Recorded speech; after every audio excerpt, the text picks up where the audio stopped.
everyone, in front of me I've got REALME GT 2 Pro, and let me share with you how to activate automatic system updates on this device.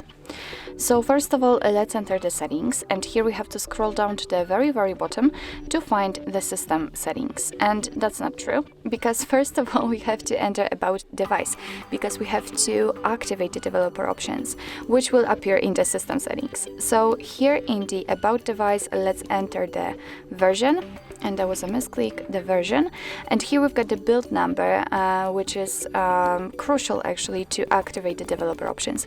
Here we have to keep tapping on it until we will see that we are in the developer mode. Sometimes your device will ask you to enter your pattern pin or password, whatever kind of screen lock you've got, in order to confirm the whole step. And as you can see here, we've got the info that we just activated the developer mode.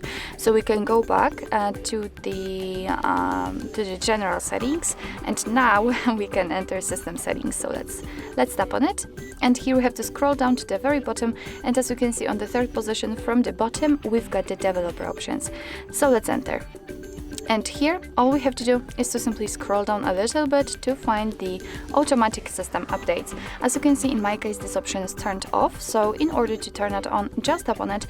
And since this option is active, your device is allowed to apply the updates when it will be restarted. So you do not really need to remember about updating the system manually. Just remember about restarting your device. Of course, you can turn it off the same way. So actually this is it. This is how to activate automatic system updates in your REALME GT 2 Pro. Thank you so much for watching. I hope that this video was helpful, and if it was, please hit the subscribe button and leave the thumbs up.